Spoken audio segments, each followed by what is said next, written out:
For a long time, I believed our relationship worked because it didn't demand much attention. There were no dramatic lows, no constant highs either.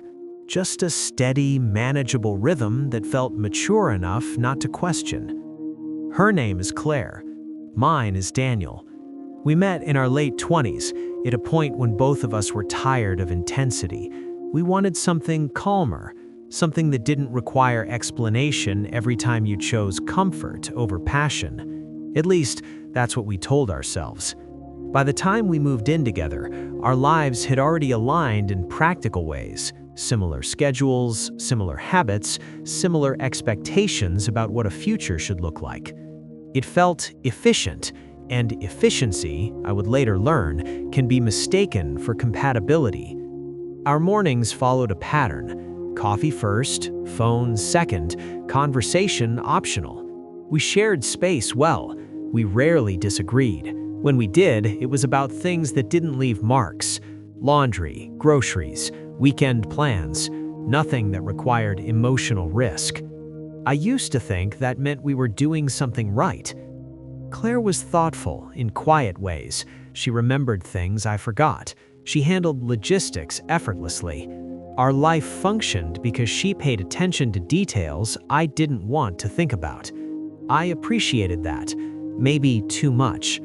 I worked long hours, not because I loved my job, but because it gave structure to my days. It also gave us comfort, stability, a sense that we were moving forward even if we couldn't always say where. Claire never complained about my schedule. If anything, she adapted around it. Dinners adjusted, plans shifted, expectations softened. I told myself that was understanding. Looking back, I'm not sure whether it was understanding or resignation. One evening, as we sat on opposite ends of the couch, I realized we hadn't had a real conversation in days. We had exchanged information, coordinated logistics, shared updates, but we hadn't shared ourselves. I noticed it, acknowledged it internally, and then did what I was getting very good at doing. I ignored it. Claire leaned over and rested her feet on my lap, absent-mindedly scrolling through her phone. The gesture was familiar, comfortable, unquestioned. I placed my hand on her ankle without looking. It felt like maintenance. That thought startled me, not because it was untrue, but because it hadn't occurred to me sooner. Later that night, as we got ready for bed, Claire mentioned that she'd been thinking about making some changes. Nothing major, just reevaluating a few things. I asked what kind of things. She said she wasn't sure yet. I said okay. I didn't ask more. That was becoming a pattern. Lying in the dark, listening to the steady sound of her breathing, I felt something unfamiliar settle in my chest. Not fear, not sadness, awareness. The kind that doesn't announce itself loudly, but doesn't leave once it arrives. Our life wasn't broken, but it was unquestioned. And the more I thought about it, the more I realized that what we hadn't examined together might be shaping us more than anything we had chosen deliberately. That was the first night I wondered whether comfort, left unattended, can quietly turn into distance. The changes didn't arrive as problems. They arrived as ideas. Claire started coming home later than usual. Not every day, just often enough that it felt intentional, but not enough to accuse it of being disruptive. She explained it easily. New responsibilities, new people at work, longer conversations that didn't fit neatly into office hours. I believed her. There was no reason not to. She seemed lighter somehow, not happier, more alert, like someone whose mind had shifted into a different gear. She talked more when she got home, but about things that stayed surface level. Names I didn't know, situations that didn't require follow-up. I listened, asked polite questions, didn't dig. That balance between interest and distance felt familiar, safe. One evening, she mentioned a new opportunity at work, a possible role change. Nothing confirmed, just something she was considering. I asked if she was excited. She said she didn't know yet, that it felt like a crossroads she hadn't expected. I told her crossroads were usually good things. She smiled, but it didn't reach her eyes. After that, she started rearranging small things around the apartment. Nothing dramatic, a different layout in the living room, new shelves in the kitchen, a quiet reorganization of space. It felt symbolic, even if I couldn't explain why. I offered to help. She said she had it handled. I noticed how often she said that now. Handled. At dinner one night, she asked whether I'd ever thought about changing jobs. Not because she wanted me to, just out of curiosity, she said. I told her I was comfortable where I was, that stability mattered to me. She nodded. Then she said something that stuck. She said stability can also be a way of avoiding uncertainty. I laughed it off, but later, alone in the bathroom, I replayed it, not because it was wrong, but because it was accurate in a way I hadn't acknowledged. Over the next few weeks, Claire's schedule grew less predictable.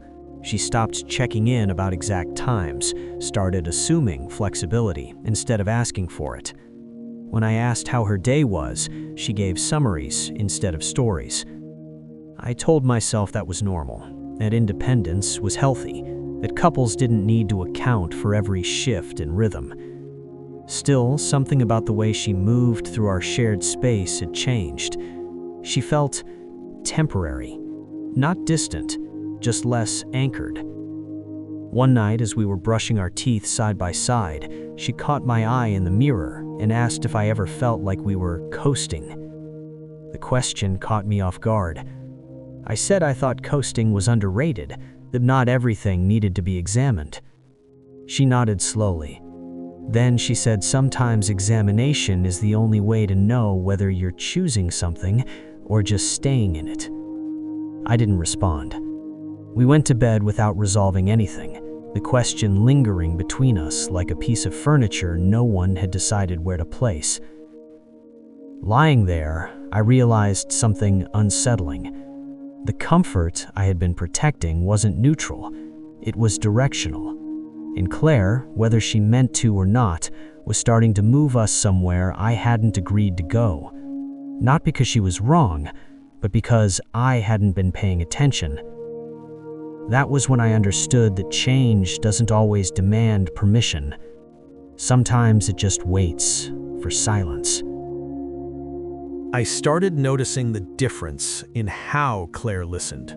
Not whether she listened, but how. Before, when I spoke, her attention felt settled, present, like it had nowhere else it needed to be. Now, there was a slight delay in her reactions, a fraction of a second where her thoughts seemed to arrive late, as if they had been interrupted mid-journey. It was subtle, but subtlety changes everything once you recognize it. I caught myself repeating things, not because she asked, but because I wasn't sure she'd fully heard me the first time. I hated that instinct immediately. It made me feel insecure in a way I didn't associate with us. One evening, I asked if she wanted to plan a weekend away.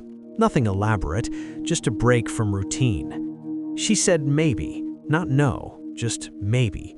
She said her schedule was uncertain, that she didn't want to commit yet. I nodded.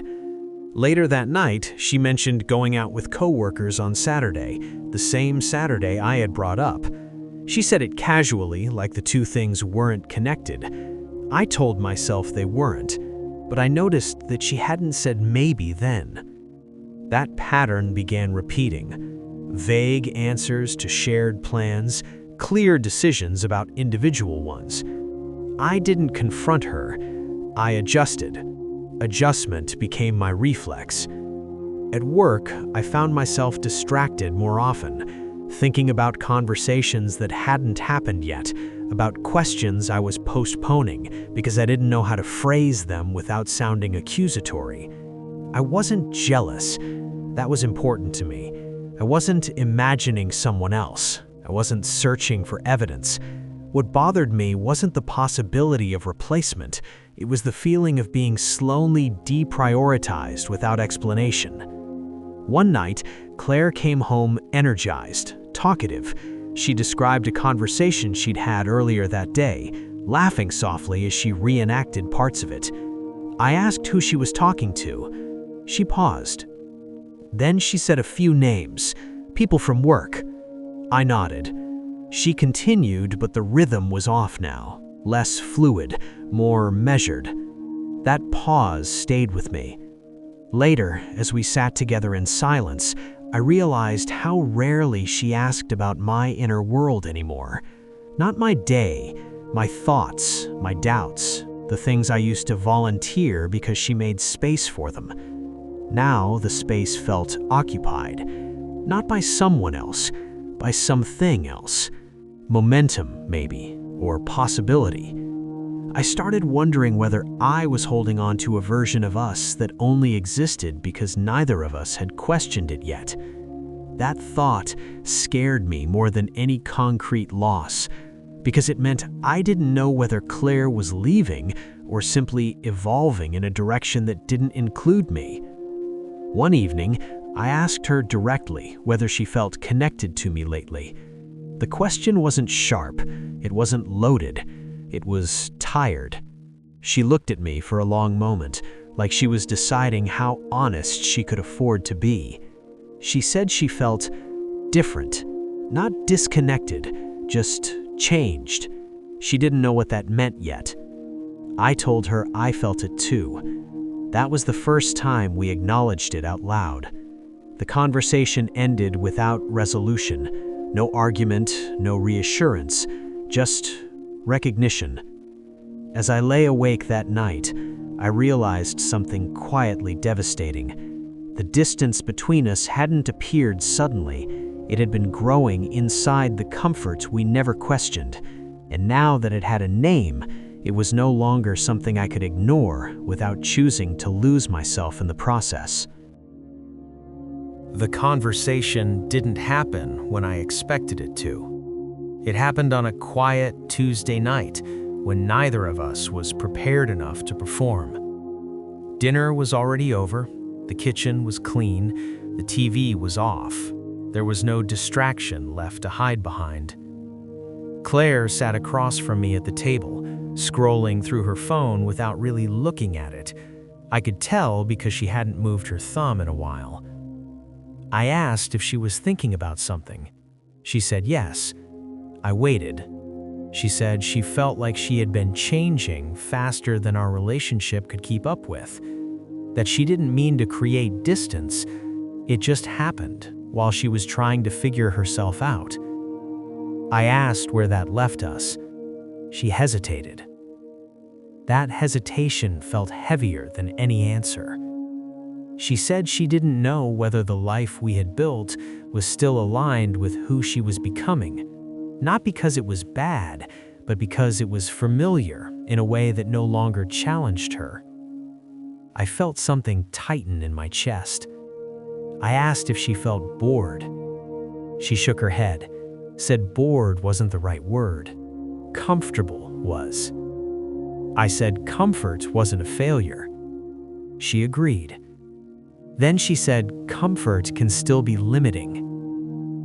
I asked whether there was someone else. The question surprised both of us. She looked genuinely taken aback. She said no, that this wasn't about another person, that it was about her own sense of movement or lack of it. I believed her, and that somehow made it worse, because it meant there was nothing to point to. No villain, no betrayal, just two trajectories slowly diverging. I told her I felt like I had been standing still while she was moving forward, that I didn't know whether I was supposed to catch up or step aside. She said she didn't want me to change for her. I said I didn't want to be left behind by default. We sat in silence after that. Not tense, just exposed. She said she needed space to think, Not distance in a dramatic sense, but room to hear herself clearly. She said she felt like every decision she made lately was filtered through how it would affect me. I asked whether she wanted to be alone. She said she wanted clarity. I asked whether clarity required me not to be there. She didn't answer right away. When she finally did, she said she didn't know. That was the moment something settled inside me. Because I don't know is honest, but it's also directional. It points somewhere, even if you're not ready to follow it yet. I told her I didn't want to be a placeholder while she figured out her future, that I cared too much about her and about myself to pretend that waiting indefinitely was neutral. She nodded. She said she understood. And that understanding didn't feel like relief. It felt like acknowledgement. We didn't decide anything that night. No timelines, no ultimatums, no dramatic exits. But as we got ready for bed, I realized the shape of our relationship had already changed. Not because of what we said, but because we finally stopped pretending that silence was keeping us safe. After that conversation, nothing officially changed, which meant everything did. Claire didn't move out. She didn't announce a break. We continued sharing the same apartment, the same routines, the same polite awareness of each other's presence. But something fundamental had shifted. We stopped assuming. Every interaction now carried a question mark. Every shared moment felt provisional, like it could be the last version of itself. Claire spent more time out of the apartment, not dramatically, not secretly, just elsewhere. She started taking walks alone in the evenings, going to cafes with a book instead of sitting on the couch beside me. I didn't ask where she was going. She didn't volunteer it. At first, I told myself this was healthy, that space was what she had asked for, and I was respecting it. But respect, I learned, can feel indistinguishable from withdrawal when it's one-sided.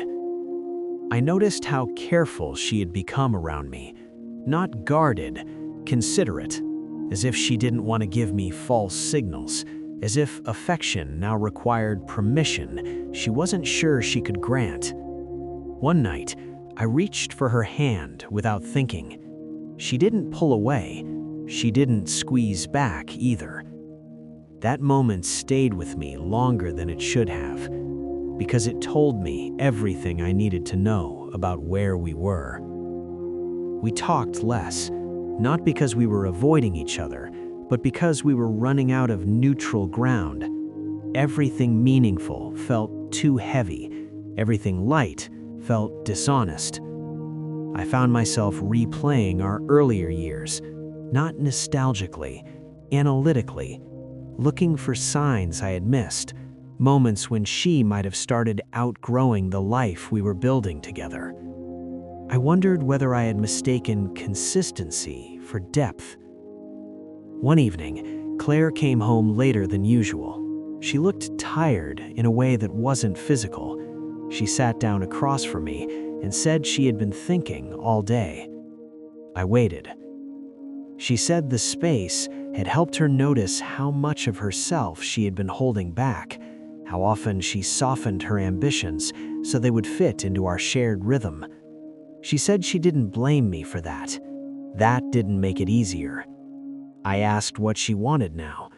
She said she didn't want to hurt me, that she didn't want to leave in a way that felt abrupt or cruel. I said I didn't want her to stay out of obligation. The silence that followed felt different, less uncertain, more decisive.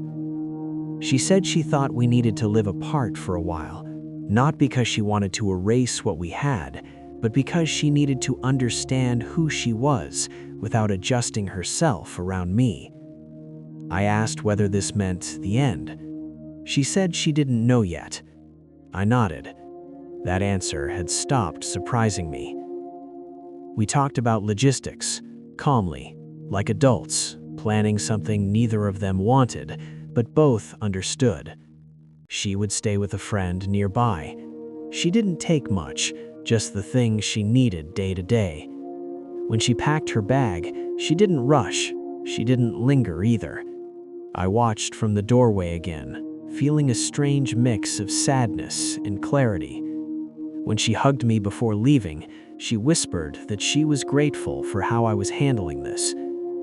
I didn't know how to respond to that, because handling something well doesn't mean it isn't breaking you quietly. After the door closed, the apartment felt larger, not emptier, just quieter.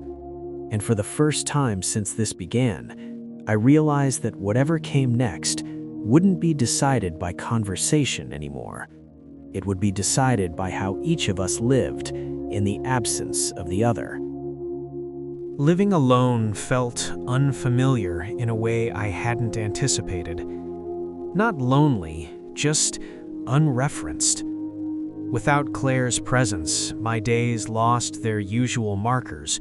No shared meals to plan around, no quiet assumptions about evenings. Time stretched differently when no one else's rhythm shaped it. At first, I filled the space with work.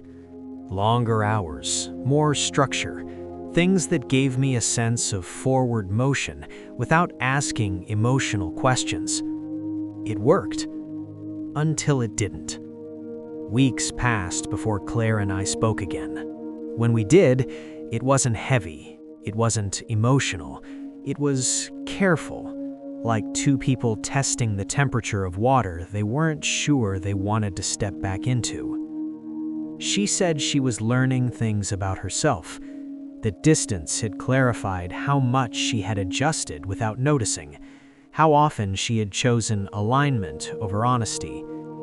I told her I was realizing how much of my identity had been built around being steady, reliable, necessary, and how invisible I had become to myself in the process. We met once in the afternoon, somewhere neutral. Daylight has a way of removing drama from conversations. She looked different, not transformed, lighter, more self-contained.